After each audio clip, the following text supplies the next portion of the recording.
This story is a work of fiction created for entertainment. It does not depict real people events or official military actions. Thanksgiving always smelled the same in my stepfather's house. Roasted turkey, buttered rolls, sweet potatoes cooling on the counter, and the sharp bite of cheap red wine he only opened when he wanted to feel important. November 2022, Beaver Creek, Ohio. The dining room was packed with relatives I barely knew and faces that already thought they knew me. I sat near the end of the table in a plain sweater, hands folded in my lap. No uniform, no pins, no insignia. Just Rachel. Frank Miller. My stepdad stood at the head of the table, glass-raised voice already a little too loud. He liked an audience. He always had. The television in the corner played a muted news segment about overseas deployments, helicopters lifting off in grainy footage while a banner crawled along the bottom of the screen. Frank nodded toward it with a smirk. So he said without looking at me, "What exactly do you do for the Army anyway?" The table quieted just enough for everyone to hear. I felt the familiar tightening in my chest, the one I had learned to control long before I learned how to fly. I did not answer. Frank leaned back in his chair, enjoying the pause. "Come on," he pressed. "You disappear for months, then show up like this. You pushing papers somewhere, shuffle files and call it service." Laughter rolled across the table, soft at first, then louder as people relaxed into it. A joke was safer than truth. Someone clinked a fork against a glass. I kept my eyes on the tablecloth, tracing a faint coffee stain with my thumb. Silence had kept me alive before. I was not sure it would save me tonight. My mother did not look at me. She never did when things went this way. She focused on carving the turkey like precision could fix what politeness would not. Across from me, my stepbrother's kids watched wide-eyed, sensing something sharp under the laughter. Frank shrugged like he had settled it. "Just saying," he added. "Some of us serve for real." More laughter. My ears rang not from anger but from memory. The whine of engines at night, the vibration through the airframe, the weight of responsibility when voices crackled through my headset counting on me to make the right call. I had learned early that explaining never helped. Classified work stayed classified. Discipline meant restraint. I swallowed and breathed the way they taught us, slow and steady. The television cut to a commercial and the room filled again with chatter forks scraping plates, chairs shifting. Frank sat back satisfied. Then the front door opened. Cold air rushed in carrying the smell of winter. And someone said, "Tom, you made it." General Thomas Keller retired, stepped inside, shrugging off his coat. Silver hair, neatly combed posture still straight despite his age. An old friend of Frank's. A man Frank loved to name drop. Keller smiled politely as he scanned the room, then his eyes settled on me. Not the way civilians look at you, but the way professionals do, measuring without staring. He nodded once. I nodded back out of habit. Frank clapped him on the shoulder, launching into a story about old connections and big days gone by. Keller listened half an ear, still watching me. He glanced at the muted screen, then back to me. "Army," he asked casually. I answered, "Yes, sir," before I could stop myself. Frank's laugh cut in. "See, Tom, even she knows how to sound official." Keller did not smile. "What do you do?" he asked me quietly. I opened my mouth, then closed it. "Joint operations," I said finally. "Aviation support." The room went still again, but this time the silence felt different, heavier, sharper. Keller tilted his head just slightly. Frank waved a hand dismissively. "Support," he scoffed. "That is what I said." Keller looked at Frank for a long moment. "Frank, you are speaking about someone who earned their place." The words were calm, controlled, but they landed like a gavel. No one laughed. No one moved. For the first time that night, I lifted my eyes, and everything changed. Frank Miller had been my stepfather for 21 years by the time that Thanksgiving table went quiet. Long enough for people to assume he had raised me. Long enough for strangers to call him my dad, and for him not to correct them when it suited him. He married my mother when I was 15, right after my real father died, and from the beginning, the house in Beaver Creek never felt like neutral ground. It felt like territory that had already been claimed. Frank had 2 sons from his first marriage, both loud, confident, and permanently convinced the world owed them something. They grew up hearing stories about their father's connections, his old buddies, his influence in town. I grew up learning where not to sit when not to speak and how to disappear politely. Frank did not need to raise his voice to make his preferences clear. He praised his sons for ordinary things, a promotion at work, a new truck, a half-finished home project. When it came to me, the approval never arrived. At best, I received a nod. At worst, a joke disguised as concern. "Are you sure that job is safe for a woman? Must be hard being away so much. Must be lonely." Those comments were never meant to start a fight. They were meant to remind me where I stood. I was not blood. I was not legacy. I was tolerated. The house followed his rhythm. Holidays revolved around his stories, his opinions, his guests. My mother adapted herself to it the way she always had, smoothing edges, redirecting conversations, pretending small cuts did not bleed. She told herself she was keeping the peace. I told myself the same thing for years. When I left for basic training, Frank shook my hand instead of hugging me. "Be careful out there," he said, already turning away to talk to one of his sons about a football game. When I came home on leave, he asked how long I would be staying, not how I was doing. His sons asked questions too, but only to test me. What was my rank? Did I carry a weapon? Did I see combat? When I answered vaguely, they smirked like they had caught me exaggerating. Frank never corrected them. Silence from him was permission. Over time, I learned to arrive quiet and leave early. I learned to wear clothes that did not invite questions and to keep my phone face down at the table so no one would ask who was calling from a number they did not recognize. I learned to smile when Frank introduced me as my wife's daughter instead of my stepdaughter, as if erasing the step made things simpler. In that house, simplicity meant conformity. My mother watched all of it happen from the corner of the room, hands busy, eyes careful. She was not cruel. She was tired. She had buried one husband and rebuilt her life with a man who needed to be in charge of every space he occupied. When I tried to talk to her about it years earlier, she had sighed and said, "He does not mean it that way. He is just old-fashioned." Keep the peace, Rachel. That phrase followed me longer than any rank or title ever would. Keep the peace. It became the justification for swallowing comments, for letting jokes land, for choosing silence, even when it cost me something. Frank's favoritism was not loud. It was constant. His sons could interrupt me mid-sentence and he would laugh. If I spoke over them by accident, he would raise an eyebrow. Let them finish, he would say. They have something important to say. Important was a word rarely applied to me in that house. When his sons failed, he blamed circumstances. When they succeeded, he took credit. When I succeeded, he questioned the details. "You sure that is what really happened? You sure you are not leaving something out?" The implication was always the same. I was embellishing. I was reaching. I was pretending to be more than I was. Over time, that assumption worked its way into how the rest of the family treated me. Aunts asked polite questions without listening to the answers. Uncles nodded without engaging. Cousins barely looked up from their phones. I became background noise at my own table. It did not happen overnight. It happened slowly, the way water reshapes stone. By the time I was in my 30s, being the outsider felt normal. I told myself it did not matter. I had another life elsewhere, one built on rules and trust and competence. But family gatherings have a way of stripping you back to the version of yourself they remember. No matter how far I went or what I did when I walked into Frank's house, I was still the girl who arrived with a suitcase and learned quickly not to take up space. That Thanksgiving, when he made his joke about my service, it did not come out of nowhere. It was the natural result of years of small permissions of silence mistaken for acceptance. My mother kept carving the turkey because that is what she always did when things became uncomfortable. Frank kept talking because that is what he always did when no one stopped him. And I sat there because I had spent most of my life believing that staying quiet was the price of belonging. Do you think silence keeps peace or just postpones the damage? Silence was not something I learned at Frank's table. It was something the Army taught me long before I ever learned how to defend myself with words. I remembered my first weeks of training the way everything familiar was stripped away until all that remained was routine and response.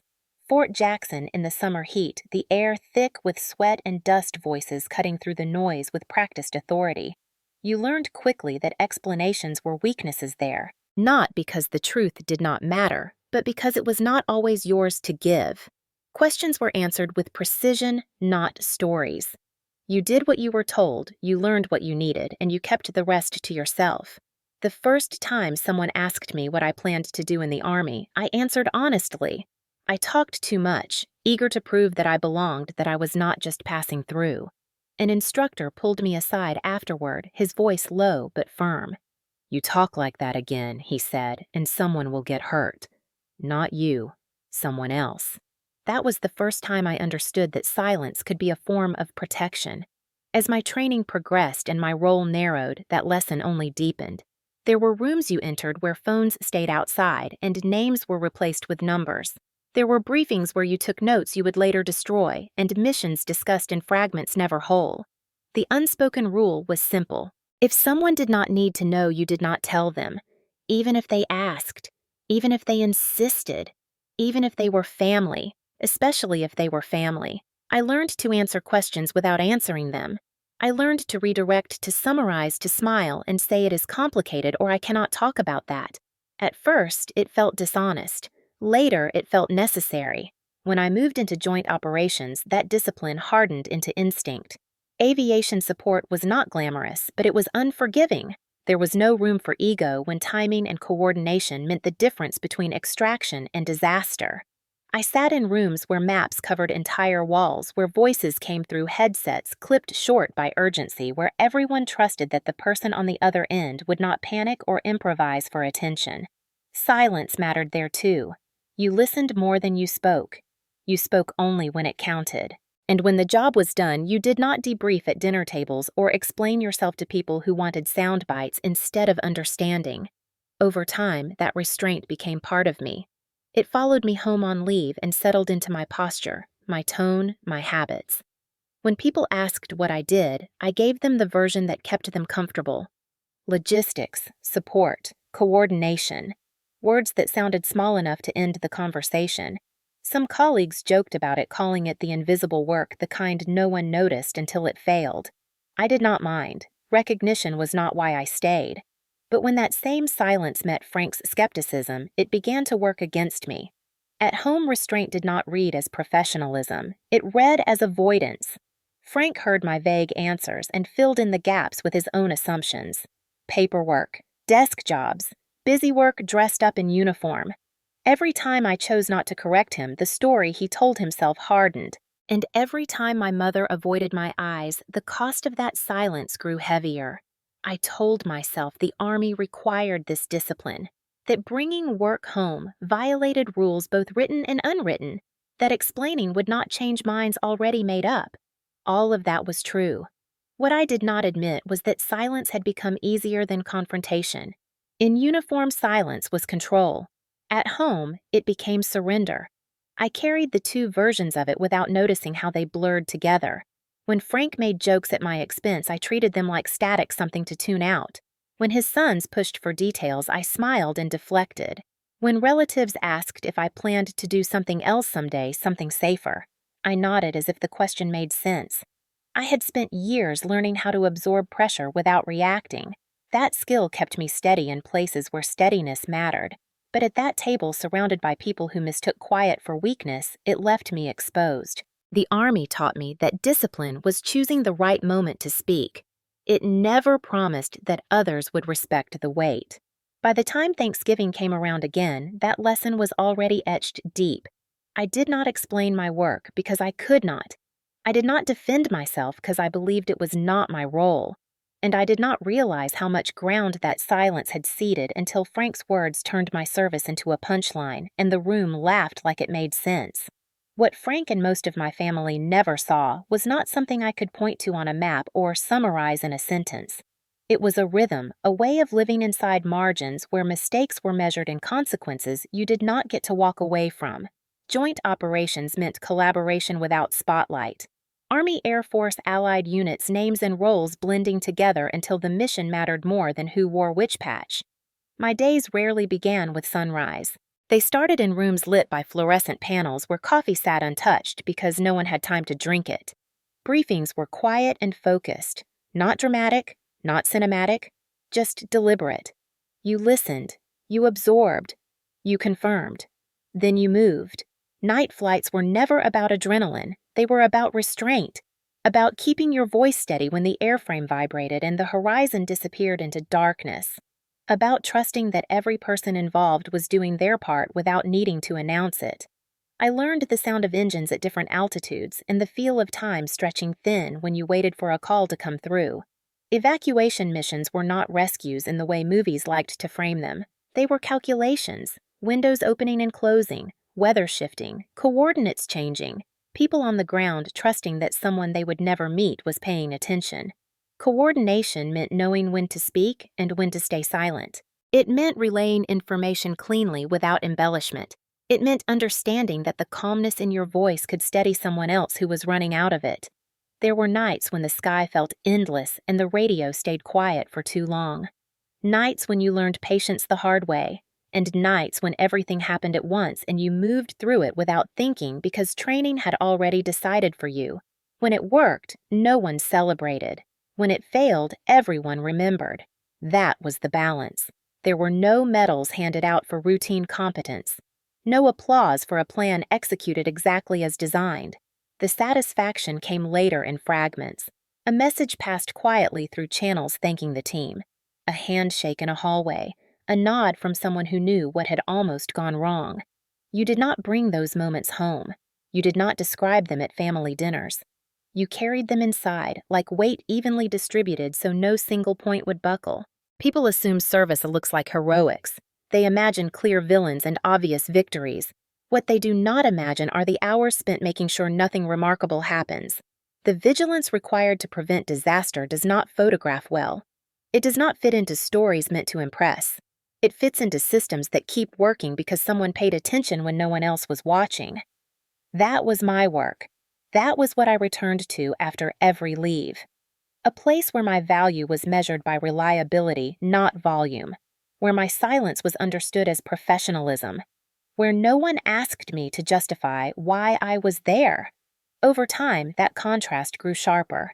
At work, I was trusted with responsibility that carried weight. At home, I was treated like a question mark. I never told Frank about the nights when sleep came in short fragments or the mornings when the sun rose, and I realized I had been awake for longer than most people stayed conscious. I never explained how coordination across units meant absorbing stress so others could function. How being the calm voice in the background sometimes mattered more than being the one people remembered. I did not correct him when he called it support, as if that word diminished its importance. Support was the backbone. Support was the reason others could move forward. But those truths stayed where they belonged, with people who understood the cost of precision. When I came home, I folded myself back into the version of Rachel that fit at Frank's table. The one who listened more than she spoke. The one who deflected questions with half answers. The one who accepted that invisibility was easier than explaining a life built on trust and restraint. I told myself that family did not need to know everything, that love did not require disclosure, that silence was still discipline. What I did not consider was how that same silence allowed a false narrative to grow unchecked, how it gave Frank permission to reduce my service to something small and laughable, how it taught others that my work was optional in their eyes. The truth was not that my service lacked value, it was that its value did not announce itself. And when the room laughed at Thanksgiving, they were not laughing at me. They were laughing at the idea that work unseen did not count. How many people do you know whose real work you will never hear about? The first time I came home on leave after a deployment, I did not announce it. I booked the flight quietly, timed my arrival for a weekday afternoon, and drove the familiar streets of Beaver Creek with the windows down like I used to when I was younger. It was late spring 2021, and everything looked the same in the way small towns try to stay unchanged. Same grocery store signs, same high school banners, same front lawns trimmed into obedience. Frank was in the garage when I pulled up his truck, parked half-in, half-out tools laid out like he had been waiting for an audience. He wiped his hands on a rag and smiled the kind of smile that assessed before it welcomed. "Well, look who decided to come back," he said. "How long you staying? Not how are you? Not welcome home, just a calculation." I said a couple of weeks, and he nodded, already distracted, calling for my mother like this was routine. Inside the house, nothing had been prepared for me. No guest room, no extra towels, no questions about jet lag. I set my bag down in the corner of the living room and told myself that was fine. I was used to adapting. That night at dinner, Frank asked where I had been stationed. I gave him a general answer. Overseas. He chuckled, like that explained everything. Must be nice to travel, he said. See the world on Uncle Sam's dime. One of his sons laughed and asked if I had brought souvenirs.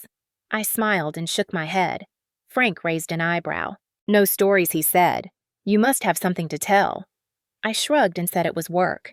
He leaned back in his chair considering that. Work, he repeated. That is one way to put it.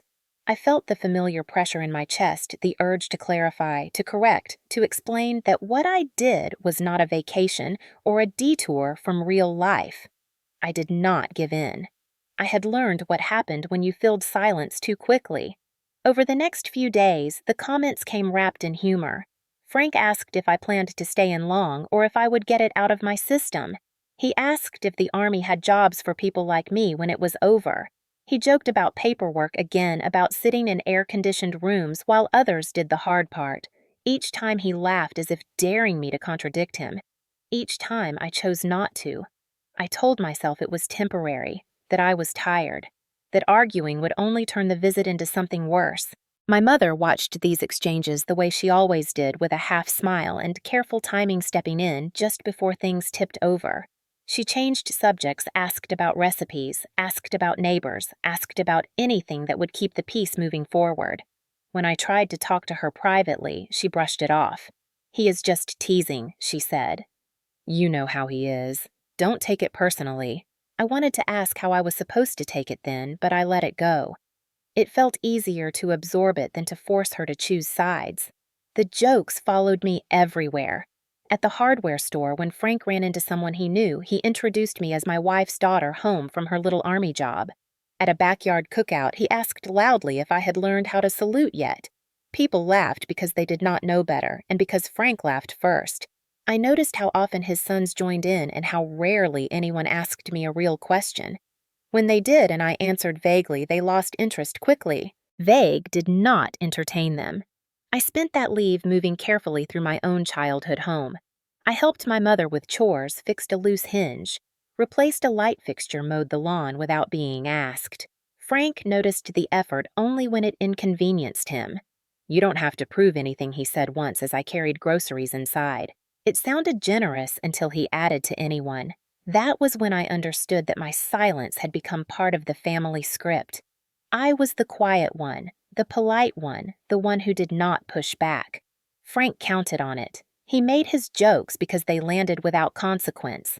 I stayed because leaving would have made it obvious. At night, I lay awake listening to the house settle the creaks and hums, familiar and foreign all at once. I thought about how different it felt to be somewhere where no one knew my role and no one asked me to justify it. I reminded myself that leave was temporary, that soon I would go back to a place where clarity mattered and restraint was understood. When the day came to leave, Frank shook my hand again, told me to be safe, told me to send pictures if I did anything interesting. I nodded, thanked him, and walked to my car without looking back. As I drove away, I told myself that next time would be easier, that he would get used to it. That silence had worked so far. What I did not consider was how silence teaches people what they are allowed to say. The second time it happened was worse because it felt intentional. It was July 2022, and my mother had insisted on a small family gathering to celebrate my stepbrother's promotion at work. Nothing formal, just burgers in the backyard and kids running through sprinklers while adults pretended everything was fine. I had just returned from another rotation and stopped by out of obligation more than desire. Frank was already holding court by the grill, telling the story of how his son had earned every bit of his success through hard work and grit. He said it loudly enough for neighbors to hear and repeated it twice like he wanted the words to stick. When he saw me, he waved a spatula in my direction. Rachel made it back, he announced, fresh from another trip courtesy of the government. Some laughter followed light and easy the way it always did when he framed it as humor. I smiled because smiling had become reflex. One of the kids asked where I had been, and before I could answer, Frank stepped in. Somewhere warm, I bet, he said. You know how these assignments go. Not exactly frontline stuff." My stepbrother laughed and added something about office chairs and coffee breaks. The kids paused their game and looked up curious, sensing the shift even if they did not understand it. I felt my jaw tighten. This time, the joke did not slide past me. It lodged somewhere uncomfortable and stayed there. I opened my mouth, then closed it again. Frank watched me do it and smiled like he had won something. He turned back to the grill and said, "You have to admit it is not like what we grew up thinking service was. Real service." He emphasized the word and glanced at the kids as if to teach them something. They nodded because children nod when adults sound confident. I realized then that his jokes were not just about me anymore. They were lessons. He was shaping how the next generation saw what mattered and what did not. My mother stood near the table arranging plates, pretending not to hear. I caught her eye, and for a moment I thought she might say something. She did not. The sprinkler hissed and the smell of charcoal hung heavy in the air. The kids drifted closer, drawn by the tension. One of them asked if I flew planes like in the movies. Before I could answer, Frank laughed. "She supports the people who fly them," he said. "Big difference." The words landed harder than he intended, or maybe exactly as hard. I felt heat rise in my face, and the familiar urge to justify myself surged again. I could explain. I could correct him. I could say something measured and calm that would set the record straight without breaking any rules. Instead, I did nothing. Silence pressed down on me from both sides. The kids watched, waiting. Frank waited too. When I did not respond, he nodded satisfied and flipped a burger like the conversation was over. Later, one of the kids tugged at my sleeve and asked if what Frank said was true. I knelt down and told him that everyone's job mattered in different ways. He accepted that answer easily because children still believe adults tell the truth. As I stood back up, something inside me shifted. It was small, but unmistakable. Doubt crept in where certainty used to live. Not doubt about my work, but about myself. About whether my silence was protecting anything at all. That night, after everyone left, my mother washed dishes while I dried them. She told me Frank did not mean anything by it, that he was proud in his own way. I asked her quietly if she believed what he said. She did not answer right away. When she finally spoke, she said sometimes it is easier not to challenge people you live with. I nodded and placed a plate in the cabinet. Easier did not mean right. Driving back to my hotel, I replayed the afternoon in my head. The laughter, the kids watching, Frank's confidence, my own restraint. For the first time, I wondered if my silence was being mistaken not for professionalism, but for agreement. I wondered if by saying nothing, I was helping him rewrite my story into something smaller. The doubt lingered longer than I wanted to admit. It followed me back to work and sat quietly beside me during briefings and late nights. I pushed it away the way I always did, focusing on tasks and timelines and responsibilities that made sense. But the next time I thought about coming home, I hesitated. Not because I feared Frank's jokes, but because I feared what they were doing to how I saw myself. Silence had always been a choice. Now it felt like a habit I was no longer sure I could afford. By the time Thanksgiving came around again the following November, the tension had settled into something familiar and brittle. I arrived early to help my mother the way I always did and positioned myself near the end of the table where I could be useful without being visible. Frank was in a good mood that day, louder than usual, energized by an audience he expected to impress. He mentioned several times that an old friend would be stopping by, someone important, someone worth meeting. I did not ask who. Experience had taught me that curiosity only invited commentary. When the doorbell rang in the middle of dinner, Frank was on his feet before anyone else, pushing his chair back with a scrape that cut through conversation. He opened the door with a grin already fixed in place and ushered the man inside like a prize. Thomas Keller, retired Army general, tall, even with age posture straight, as if the years had not quite convinced him to relax. He wore a simple blazer, no insignia, no display of rank, but everything about him carried quiet authority. Frank introduced him loudly, emphasizing the title as if it reflected back on him. General Keller shook hands around the room, listening more than he spoke, nodding politely as Frank filled the space with stories about old days and mutual connections.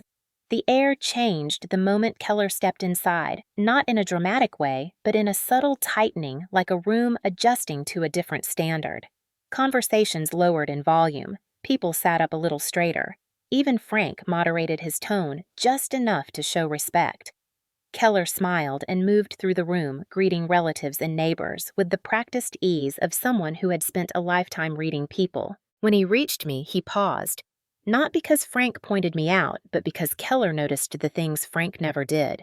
How I stood when I greeted him, how I met his eyes without lingering, how my posture did not soften under scrutiny. He shook my hand and held it a moment longer than necessary, his expression neutral but attentive. "Rachel," he said after Frank introduced me. "You in the Army." "Yes, sir," I replied out of habit. He did not correct me. Instead, he asked where I was based. I gave a general answer. "Fort Campbell." He nodded as if that explained more than it revealed. Frank laughed from across the room. "She keeps it mysterious," he said. "You know how they are." Keller glanced at him briefly, then back at me. "What do you do there?" he asked quietly. "Joint operations," I said. "Aviation support." The words were measured, stripped of detail, the way they had always been. Keller studied my face, not intrusively, but with recognition. Something passed between us unspoken, and I felt a flicker of unease, not fear, but awareness. Frank waved his hand dismissively and made a joke about paperwork again, drawing laughter from a few people eager to align themselves with the loudest voice. Keller did not laugh. He did not interrupt either. He simply listened. The conversation moved on, but the room never fully relaxed again. Frank talked more, trying to reclaim the spotlight, telling stories that grew bigger with each telling. Keller listened politely occasionally, asking a question that redirected rather than amplified. Each time Frank exaggerated, Keller responded with a calm clarification that brought the story back to earth. It was subtle, but effective. I noticed Frank stiffen slightly each time. Keller's attention returned to me more than once throughout the evening, not staring, just observing. When I spoke to answer a question, he watched how I chose my words. When I fell silent, he noted it too. At one point, he commented on the news segment playing softly in the background, asking a technical question about coordination that most people would not have thought to ask. I answered briefly, and his eyebrows lifted just enough to signal confirmation. Frank noticed the exchange and frowned. Later, as plates were cleared and dessert was served, Keller found himself standing beside me near the kitchen counter. He spoke low enough that only I could hear. "You do not talk much about your work," he said. "No, sir," I replied. He nodded. "Probably wise." Frank called out to him, then asking for another story, another anecdote to entertain the room. Keller straightened and answered him evenly, telling a short, understated account that emphasized teamwork rather than heroics. The contrast between them sharpened the atmosphere. Frank's stories were about proximity to importance. Keller's were about responsibility. The room leaned toward Keller without realizing it. Frank sensed the shift and overcompensated, raising his voice, cracking jokes, returning to familiar territory. When he glanced at me again, there was something sharper in his eyes, like he was testing whether the presence of his distinguished friend would embolden him. Keller watched all of it with the patience of someone used to waiting for the right moment. I felt it too, the sense that something was approaching, even if I could not yet see its shape. The evening pressed on conversation, flowing around the edges of an unspoken tension. I remained in my place, quiet, composed, aware of Keller's occasional glances and Frank's growing restlessness. Whatever was coming would not be loud. It would not need to be. The room was already holding its breath. The moment did not arrive with raised voices or slammed doors. It came the way most irreversible moments do, quietly and in plain sight. Dinner plates had been cleared and dessert was being passed around when Frank found his opening again. He leaned back in his chair, glass in hand, eyes flicking between Keller and the rest of the table, hungry for attention. "You know," he said, chuckling, "I still do not really understand what Rachel does. Joint something, support something. Sounds important, but I guess every job has a fancy title these days." A few people laughed uncertainly, checking Keller's reaction before committing. Frank pressed on, encouraged by the sound. "I mean, let's be honest," he said. "Some of us put in real work. Others just help from the sidelines. Nothing wrong with that, but let's call it what it is. Support." He emphasized the word again like it was a punchline he had been saving. My chest tightened, and I felt the old instinct rise the urge to fold inward to let it pass. For years, that instinct had kept things from exploding. It had also taught Frank exactly how far he could go. The kids were quiet now, watching the adults with the kind of attention that told me they sensed the shift even if they could not name it. My mother froze with a serving spoon halfway to a plate. Keller did not react right away. He set his fork down carefully, wiped his mouth with a napkin, and looked at Frank with an expression that was not angry but precise. He let the silence stretch just long enough for the laughter to die on its own. Then he asked a single question. "Which unit did you say you were assigned to, Rachel?" The room stilled completely. Every head turned toward me.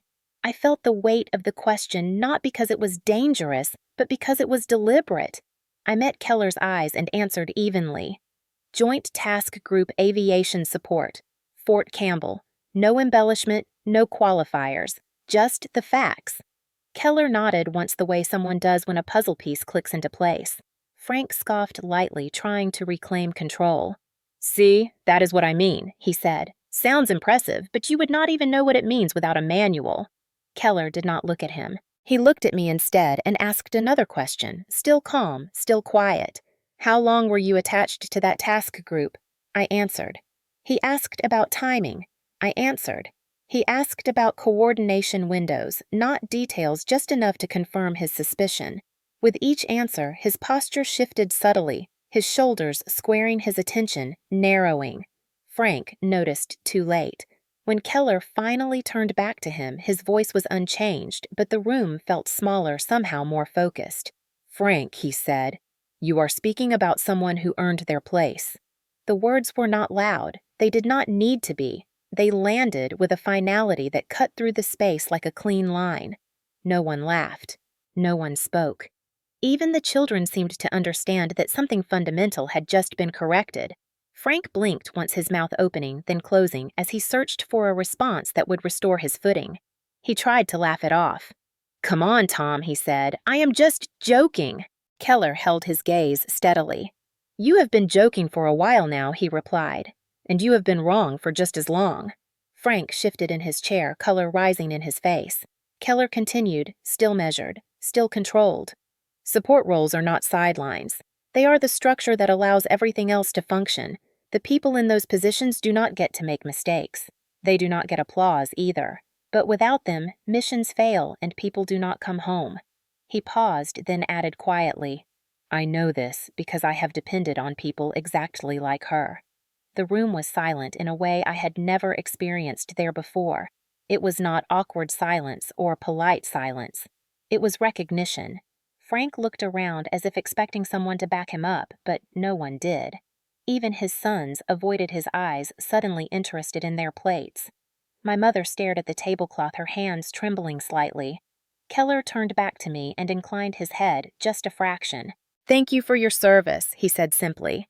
"Not performative, not grand, just correct." Something inside me loosened, then not relief exactly, but release. For years, I had carried the weight of not being seen, of having my restraint mistaken for insignificance. In that moment, I did not feel vindicated. I felt aligned. Frank cleared his throat and muttered something about misunderstandings, but Keller did not engage. He had said what needed to be said. He reached for his napkin, signaling the conversation was over. No one rushed to fill the space he left behind. The air felt charged heavy with the aftershock of truth. I realized then that the correction had not been for me alone. It had been for everyone who had learned to laugh along rather than question the narrative Frank controlled. The power of it was not in how loudly it was delivered, but in how impossible it was to dismiss. Frank slumped slightly, his confidence leaking away as he stared into his glass. The kids watched him with a new curiosity, as if seeing him from a different angle. My mother finally looked at me, her expression a mixture of guilt and something like understanding. I did not smile. I did not say anything. I did not need to. The room had shifted on its axis, and there was no putting it back the way it had been. Keller resumed his meal as if nothing extraordinary had happened, but everyone else remained suspended in the moment, trying to adjust to the new reality it created. For the first time in that house, my silence was not misread. It was understood. Was this justice or long overdue respect? The aftermath did not explode the way people expect moments like that to. There was no shouting match, no dramatic exit, no slammed doors. What followed was quieter and somehow more uncomfortable. Frank sat back in his chair, staring into his glass like it might give him instructions. The confidence he usually wore so easily had slipped and left something brittle behind. He tried once to re-enter the conversation with a joke that fell flat, then cleared his throat, and focused on his dessert as if taste required concentration. Around the table, people began choosing sides without saying so out loud. Some leaned toward Keller, asking respectful questions about his career, careful not to look at Frank. Others shifted closer to Frank, offering sympathetic nods as if he had been embarrassed rather than corrected. My stepbrothers kept their heads down, one scrolling on his phone, the other pretending to be fascinated by a football score on the television. The kids sensed the change and went quiet, clustering together on the floor, whispering. My mother moved through the kitchen with exaggerated purpose, stacking plates, wiping counters, anything to keep her hands busy. She did not look at Frank. She did not look at me either. Keller excused himself shortly after, polite as ever, thanking my mother for the meal and shaking hands with everyone, including Frank, who accepted it stiffly. When the door closed behind him, the room seemed to exhale all at once. Frank laughed nervously and said, "Well, that got serious fast." No one joined him. He tried again, saying, "Tom always did take things a bit literally." Still nothing. The silence that followed was different from the one before. It was not the silence of dismissal. It was the silence of recalibration. People were reassessing what they thought they knew. Frank pushed his chair back and stood announcing he needed some air. He stepped outside without waiting for a response. The back door closed softly behind him. My mother watched it for a moment, then turned back to the sink, her shoulders tight. One of my aunts leaned toward me and said quietly, "You did not deserve that." It was the first direct acknowledgement I had ever received in that house. I nodded once, thanked her, and returned my attention to clearing plates. There was no urge to celebrate, no sense of triumph. If anything, I felt a strange emptiness, like a pressure that had been holding me upright suddenly released. I did not feel bigger. I felt lighter.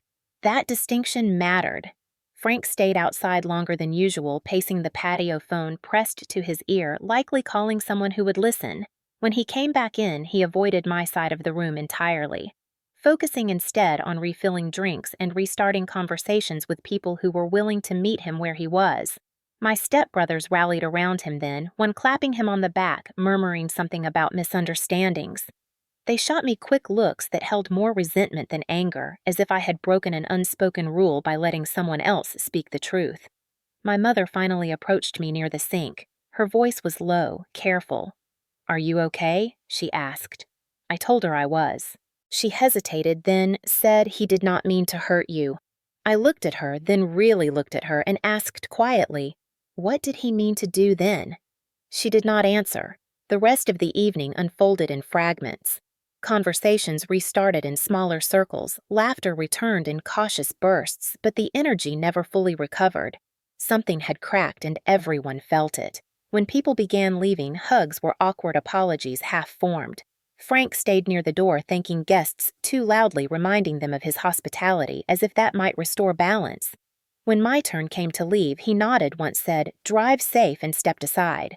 No joke, no commentary, just distance.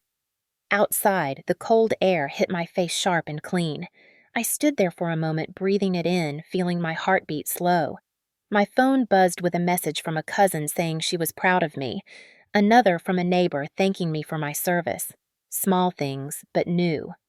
I drove away without looking back at the house. On the road home, I waited for a rush of satisfaction that never came. What I felt instead was resolve. I had not asked for the correction, and I had not orchestrated it. It had happened because the truth finally intersected with authority. That mattered. I did not want Frank humiliated. I wanted the jokes to stop.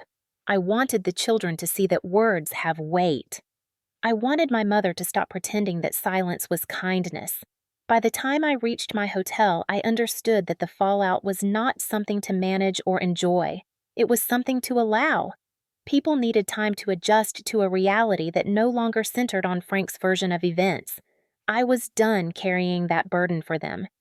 I set my alarm for early morning, packed my bag, and prepared to return to work where outcomes were measured honestly, and silence meant discipline, not erasure. The change did not announce itself all at once. It moved through the community the way weather does slowly at first, then everywhere. Beaver Creek was not large, and stories traveled faster than people admitted. By the following week, I noticed it in small ways. A neighbor I barely knew stopped me in the grocery store and said she hoped I did not mind, but she had heard what happened at Thanksgiving and wanted to say thank you. She did not ask questions. She did not press for details. She simply nodded with a seriousness that suggested respect rather than curiosity. At the gas station, an older man noticed my base access sticker and struck up a brief conversation about his time serving decades earlier, then wished me well and let me go. The interactions were short and restrained, and that was what made them feel real. No one treated me like a hero. They treated me like someone whose work mattered. Frank noticed the shift too. I could tell by how often his name came up paired with phrases like misunderstanding or took it the wrong way. Some people defended him reflexively, clinging to the version of him they were comfortable with. Others quietly recalibrated the way they spoke about me, and by extension about him. Reputation rarely collapses outright. It erodes as certainty gives way to doubt. I stayed out of it. I did not correct anyone. I did not explain. I did not add details that would have tipped the balance further. Discipline meant letting the truth stand on its own without reinforcement. At work, nothing changed, and that steadiness grounded me. Briefings continued. Schedules shifted. Responsibility stayed consistent. I did my job the same way I always had, with precision and restraint. When colleagues asked how leave had gone, I answered briefly and moved on. There was no need to bring the noise home with me. Back in Ohio, my mother called more often than usual. Her tone was careful, less defensive. She asked how I was sleeping, if work was busy, if I planned to visit again soon. She did not mention Frank directly, and I did not ask. Avoidance had always been our shared language, but now it felt heavier. One afternoon, she told me that people had been asking about me at church. Not in a gossiping way, she said quickly. In a respectful way. I listened and said nothing. The urge to fill the silence rose and fell, and I let it pass. Frank did not call. He sent one brief text a week later saying he hoped things had not been taken out of context. I did not respond. Responding would have reopened a conversation that no longer belonged to me. The community continued to adjust. Invitations arrived that addressed me directly rather than as an extension of my mother or Frank. Conversations changed tone. People listened when I spoke and did not interrupt. The difference was subtle but unmistakable. It was not admiration. It was alignment. The story people told about me had shifted from vague assumptions to quiet acknowledgement. Frank reacted by becoming louder in other spaces, compensating where he felt the loss. He volunteered more opinions. He reminded people of his connections. He told stories that emphasized his importance. The contrast only sharpened the perception gap. I heard about it through others, but I did not engage. Distance can be a form of discipline too. When I visited again briefly in early spring, the house felt different. Frank was cordial but guarded. He avoided jokes. He avoided the topic entirely. My stepbrothers were polite but distant. The kids looked at me with a new curiosity, no longer confused by the way adults spoke around them. One of them asked quietly if what General Keller said was true. I told him it was and left it at that. My mother watched these interactions with a mixture of relief and regret. One evening she admitted she had not realized how much she had allowed by saying nothing. I told her it was not about blame. It was about boundaries. She nodded as if learning a new language. Throughout all of it, I stayed consistent. I did not tell my story louder. I did not leverage the correction for attention. I showed up when I said I would and left when it was time. That steadiness did more than any explanation ever could. People adjust to what remains constant. In the absence of spectacle, truth tends to settle into place. The reputation shift did not elevate me above anyone else. It simply placed me where I belonged. Frank felt the change as a loss of control rather than a correction, and that distinction mattered. Control thrives on silence when it is mistaken for consent. When silence becomes intentional, it takes its power back. I understood then that respect gained without self-promotion lasts longer. It does not need reinforcement. It holds because it is grounded in reality rather than performance. The community had not turned against Frank. It had turned toward clarity. And I had learned that maintaining discipline meant trusting that clarity did not require my constant presence to endure. Frank's decline did not come with a single dramatic moment. It unfolded in stages the way authority often does when it has been built on assumption rather than substance.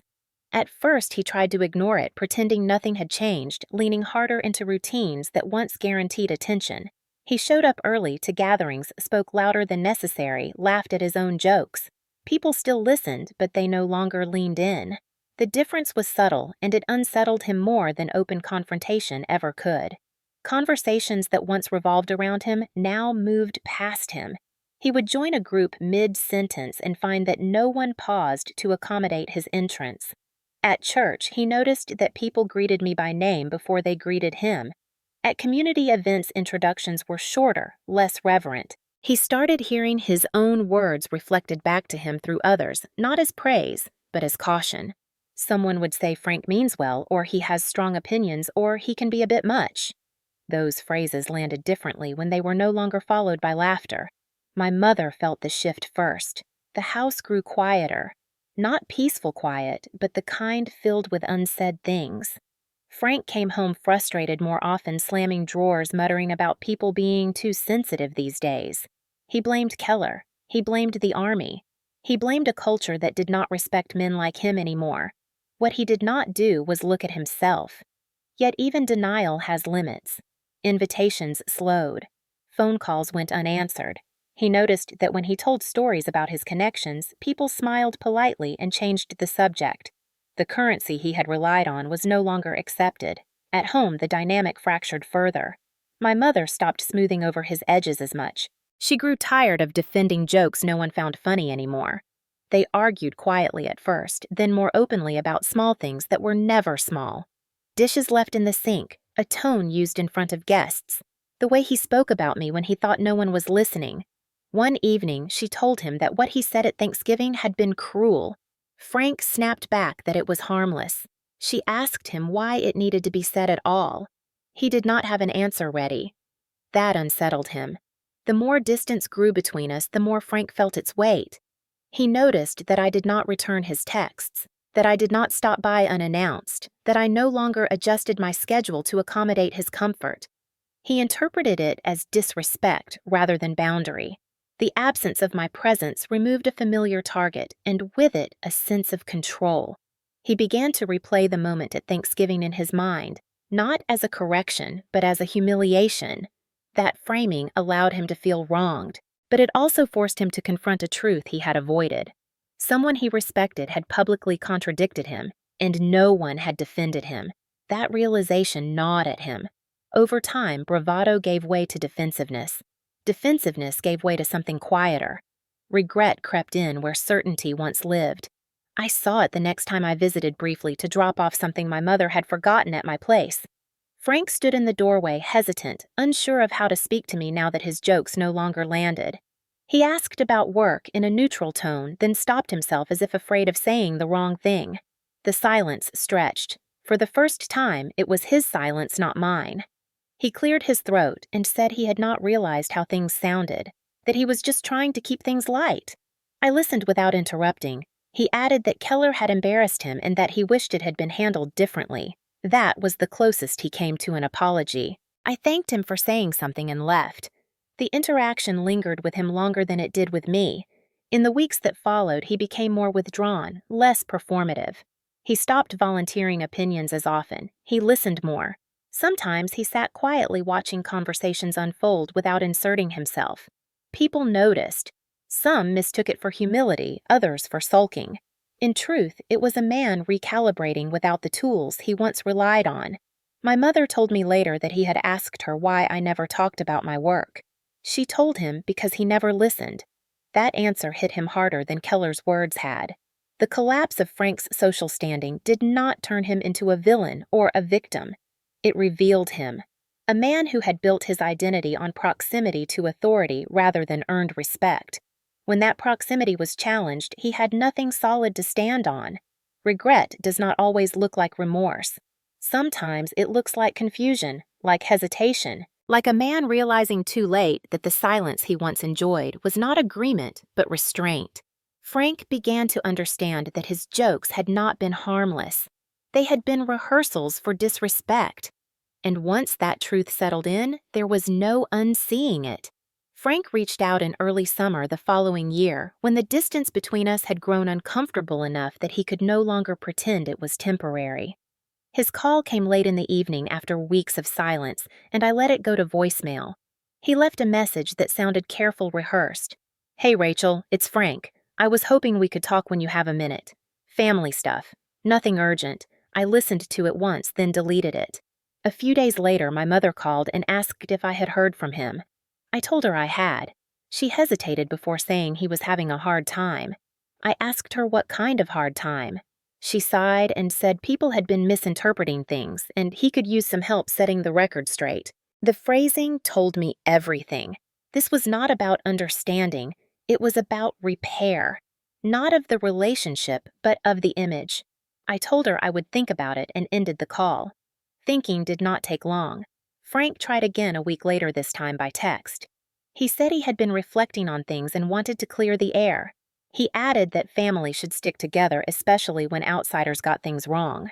The word outsiders caught my attention. Keller had not been an outsider. He had been an authority Frank respected until that respect cost him something. When I did not respond, Frank escalated his approach. He asked my mother to arrange a dinner, said he wanted to apologize and move forward. She relayed the message, carefully framing it as progress. I agreed to meet him briefly in a neutral place, a coffee shop near the edge of town where leaving would be easy. Frank arrived early and stood when I walked in, his posture uncertain. He looked older, thinner, like the confidence had been draining out of him slowly. He ordered coffee. We sat, and for a moment, neither of us spoke. He started with an apology that was mostly explanation. "I did not mean it the way it came out," he said. "I was trying to keep things light. You know how people talk." I listened without interrupting. He continued saying he had been under pressure, that people were judging him unfairly, that Keller had put him in a bad position. I noticed how often he spoke about what had happened to him rather than what he had done. Finally, he looked at me and said, "You could help clear this up. People listen to you now. If you told them it was just a misunderstanding, things would calm down." There it was, the reason for the meeting. Not remorse, not accountability, damage control. I took a breath and answered calmly, "I am not responsible for fixing your reputation." He frowned as if surprised. "But we are family," he said. "That should count for something." I nodded. "Family does count," I said. "Which is why I am not going to lie for you." His expression tightened. "I am not asking you to lie," he insisted. "Just explain." I met his eyes then and said the words I had carried with me for months. "I do not serve ego. I serve duty." The sentence landed between us heavy and final. Frank opened his mouth, then closed it. He stared at his coffee like it might offer an alternative. "You are really going to let this follow me?" he asked quietly. I answered truthfully, "I am not letting anything follow you. These are the consequences of your words." He leaned back, frustration giving way to something like disbelief. "After everything I have done for you," he said. I did not respond. I stood, paid for my drink, and told him I hoped he found peace. I left before he could say anything else. The fallout from that refusal was swift and predictable. Frank told people I had turned my back on the family. Some believed him at first. Others remembered Thanksgiving and hesitated. The difference now was that I did not correct his version of events. I let it exist alongside the truth. Over time, the cracks widened. People noticed that his stories shifted depending on the audience, that his explanations never quite aligned. Without my cooperation, his attempts to regain standing stalled. Doors remained closed. Invitations did not return. My mother felt caught in the middle, torn between loyalty and clarity. She asked me once if I could not just help a little. I told her gently that helping would mean undoing the boundary I had finally set. She understood, even if it hurt. Frank withdrew further, growing resentful and defensive. He stopped asking, stopped explaining. The community moved on, leaving him behind in the space he once dominated. I did not feel satisfaction watching it happen. I felt certainty. For years, I had believed that endurance was the same as strength, that keeping the peace required self-erasure. Saying no taught me otherwise. Boundaries do not punish, they define. Frank's reputation did not recover because it was never mine to manage. It had been built on borrowed authority and unchallenged behavior. Once challenged, it could not be rebuilt by appeal alone. I returned to my life, my work, my routines with a steadiness that surprised me. The weight I had carried for so long was gone, replaced by something quieter and firmer.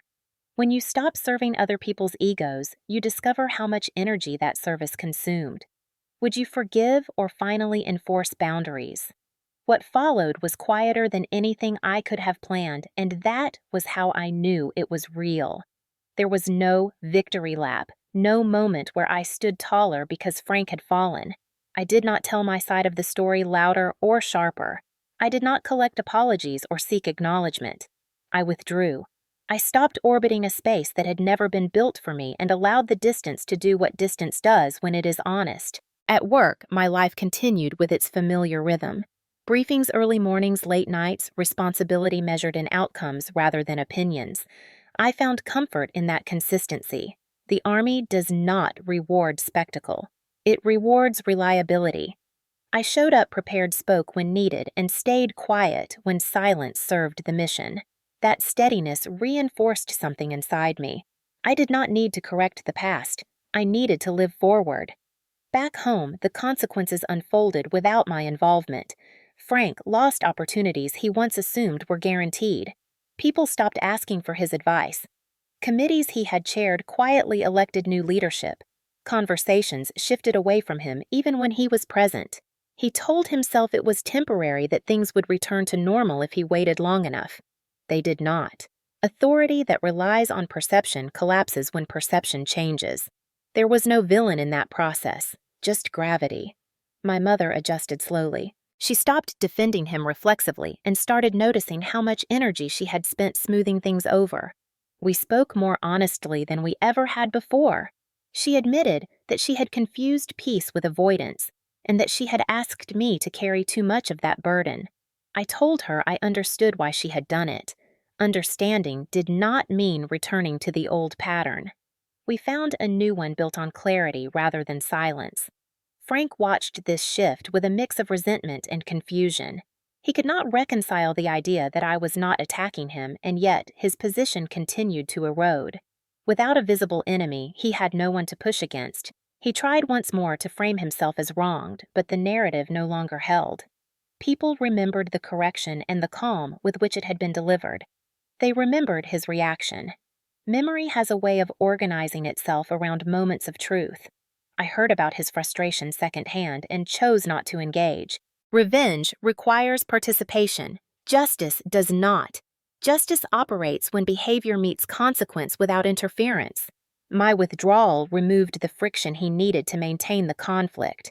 In that absence, the system corrected itself. I visited less often and stayed for shorter periods when I did. Frank remained polite, distant, careful not to provoke. The jokes never returned. Neither did the intimacy. That loss was real, and I acknowledged it without trying to fix it. Some relationships change shape when respect enters the room. They do not always survive intact. I accepted that. At work, a small ceremony marked a milestone in my career. Nothing public, nothing broadcast. Just a quiet acknowledgement from people who knew the cost of consistency. It mattered more than anything Frank could have offered. I carried that validation lightly, knowing it was earned, not granted. Over time, the anger I thought I might feel never arrived. What took its place was clarity. I had not won anything. I had stopped losing. That distinction mattered. When people asked how things were with my family, I answered honestly but briefly. Better, I said. Different. Distance can be an act of care when closeness has become corrosive. Frank eventually stopped talking about me altogether. The absence of my name from his stories signaled resignation more than acceptance. He had learned that without my participation, his influence had limits. That lesson did not make him kinder, but it made him quieter. Quiet can be its own consequence. I did not celebrate that either. I simply noted it and moved on. Justice does not always arrive with fanfare. Sometimes it arrives as alignment, as the slow realignment of truth and behavior, as the end of permission where there should never have been any. I had spent years believing that endurance was noble, that restraint meant absorbing whatever came my way. Letting justice operate without my interference taught me otherwise. Strength is knowing when to step back and let reality do the work. I did not need to strike back. I needed to step away. And in that space where retaliation would have lived, I found something steadier. Peace, not as surrender, but as resolution. Healing did not arrive all at once, and it did not arrive loudly.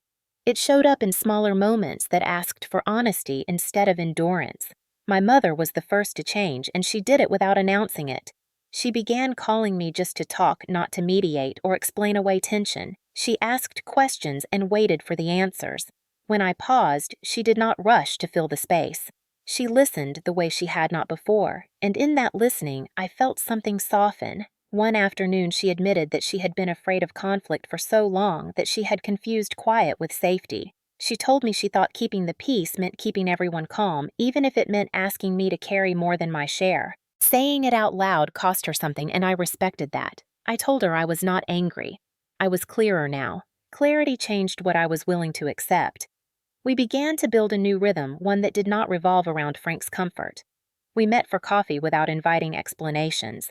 We planned visits that had start times and end times. When conversations drifted toward minimizing my work or reframing the past, I redirected them calmly. If the redirection did not work, I left. No speeches, no ultimatums, just action. Boundaries work best when they are consistent and boring. The rest of the family adjusted in their own ways. Some relatives reached out quietly, acknowledging what had happened without asking for details. Others kept their distance, unsure how to re-enter a relationship that no longer followed old rules. I accepted both responses without judgment. Adjustment takes time, and not everyone chooses it.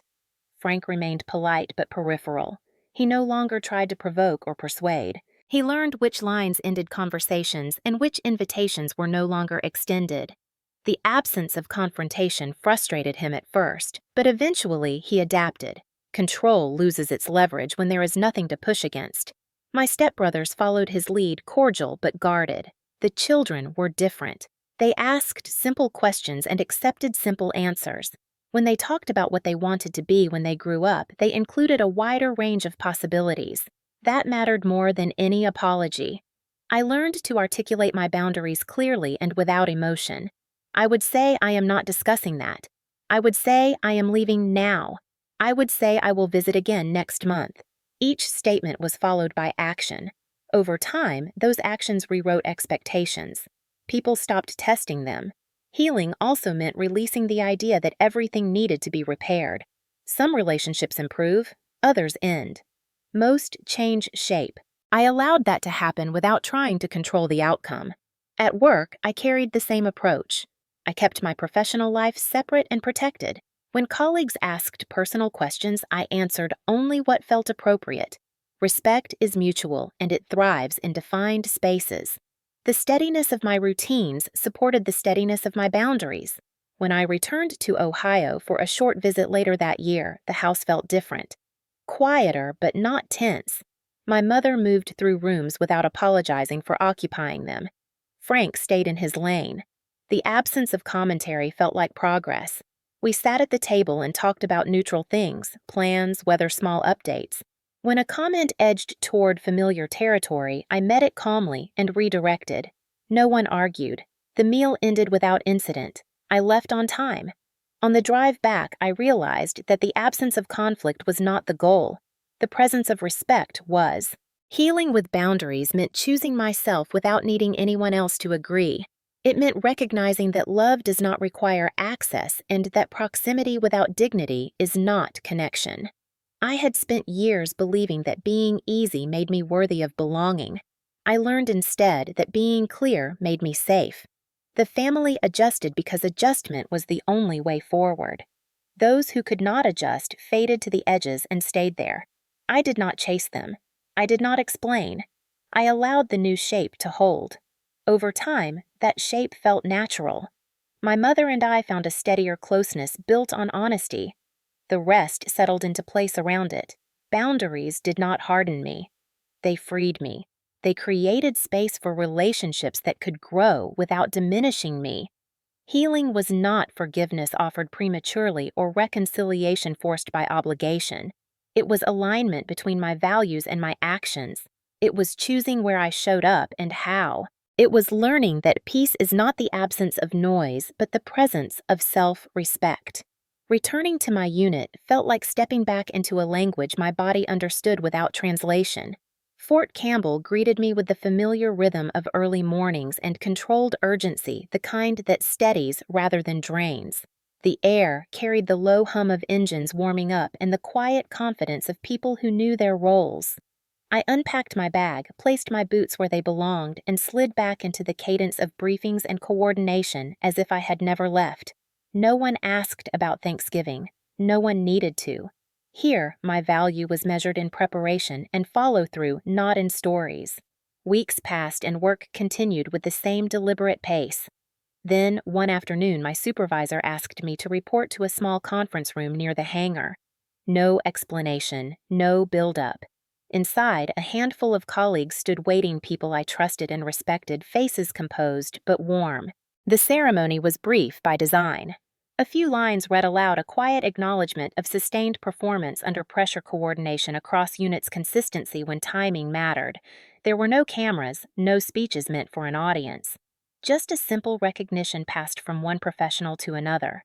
When the citation was placed in my hands, the weight of it felt different from anything I had imagined. Not heavier, lighter. It did not announce me to the world. It confirmed me to myself. I thanked them, nodded, and returned to work because that was how things were done. Later that evening, as the sun dropped low over the field, I sat alone on the edge of the tarmac, watching the light shift across metal and concrete. I thought about how much energy I had once spent wanting my family to see me, to understand, to acknowledge. The need had faded without my noticing. What remained was something steadier, a quiet certainty that did not depend on recognition. I did not call anyone to share the news. I did not send photos. I did not wait for approval. The moment belonged to me, and that was enough. The days that followed reinforced that truth. I was trusted with responsibility without fanfare, asked for input without ceremony, included because I had earned my place, not because anyone felt obligated. That kind of belonging does not announce itself. It settles in. One evening, a colleague asked if my family ever came to events like this. I smiled and said no. He nodded as if that made sense. It did. Not every victory needs an audience. Not every milestone needs witnesses to be real. The idea felt almost radical compared to the way I had been raised. At Frank's Table Worth was something you performed or borrowed.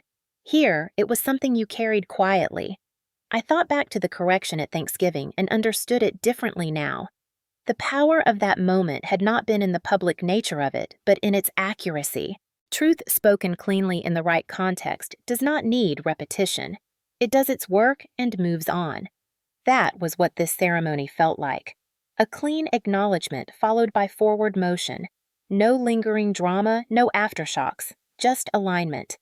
I drove back to my quarters that night with the windows down, letting the cool air settle my thoughts. Somewhere along the way, I realized I was no longer replaying old conversations or imagining better responses. The loop had broken. The need to be seen by people who could not see past their own assumptions had lost its hold on me. I had not won anything. I had arrived.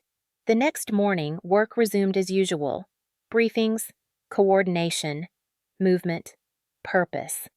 When I passed my reflection in a window, I saw someone steady, comfortable in her own posture. The quiet victory was not the recognition itself, but the absence of longing that followed it. I did not need to bring my family into this space to validate it. This part of my life stood on its own. Later that week, my mother called and asked how things were going. I told her they were good. She asked if I was happy. I paused, then said yes. She sounded relieved. We talked about small things and ended the call easily. No updates required. No explanations offered.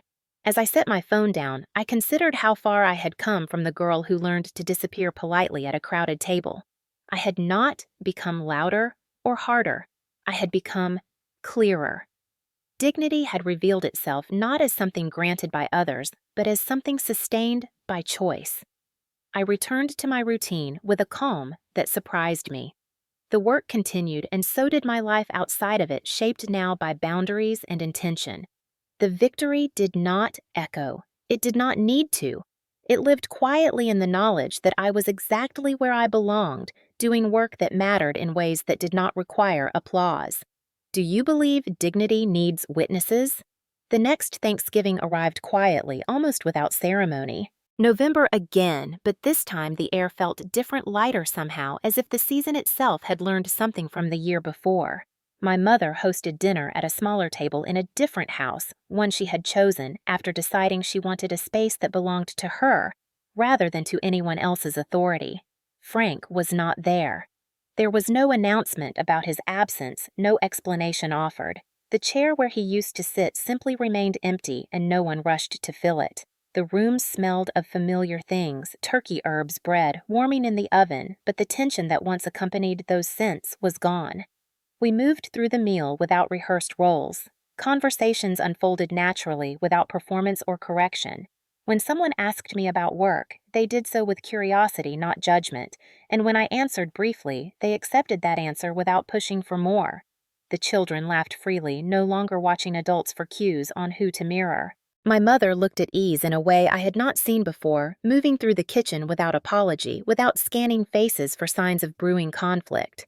At one point, she caught my eye and smiled, not the careful smile of someone trying to hold things together, but a genuine one rooted in presence. After dinner, we cleared plates together and sat with coffee, listening to the quiet outside the windows. Snow had started falling lightly, softening the edges of the street and muffling sound. The calm felt earned. I realized then that peace is not the absence of difficult history. It is the presence of boundaries that keep history from repeating itself. Frank did not call that day. He did not send a message or ask to stop by. His absence was not a punishment. It was a consequence, one he had not chosen, but one he had helped create. I thought about him briefly, not with anger, but with distance, the kind that allows reflection without reopening wounds. He had not become a villain in my story. He had become a lesson, a reminder of what happens when authority goes unexamined and silence is mistaken for consent. Later that evening, I stepped outside alone, letting the cold air clear my thoughts. The house glowed warmly behind me, laughter drifting through the door. For the first time, I did not feel split between two worlds. The life I had built and the family I came from no longer competed for space inside me. They coexisted because I had defined the terms. I thought back to that Thanksgiving a year earlier, the moment when truth had finally been spoken aloud, not by me, but on my behalf. I understood now that it was never about being defended. It was about being accurately seen. That distinction changed everything. Silence had once been my shield and my burden. It kept me safe in environments where words could cause harm, and it eroded me in places where words were needed. Learning the difference took time and cost. I no longer equated restraint with erasure. Silence was not weakness, it was discipline, until truth demanded a voice. That voice did not need to be loud. It needed to be clear and grounded in reality. When it came, it did its work and stepped aside. That was the kind of justice that lasted. Not spectacle, not revenge, but correction that realigned the room and let everyone adjust accordingly. As the night wound down and guests began to leave, hugs were exchanged easily, promises made without pressure. When the house finally settled into quiet, my mother and I sat together for a moment, neither of us rushing to end it. She said she was proud of me not for my work, but for the way I had handled myself. I thanked her and told her I was proud of her too. We both understood what that meant. I drove back to my place later under a sky cleared by snow, my thoughts steady, my heart unburdened. The road ahead felt open, not because conflict had vanished, but because clarity had taken its place. I did not need to correct the past anymore. I had learned how to live beyond it. Where are you listening from? Have you ever had to correct family or walk away?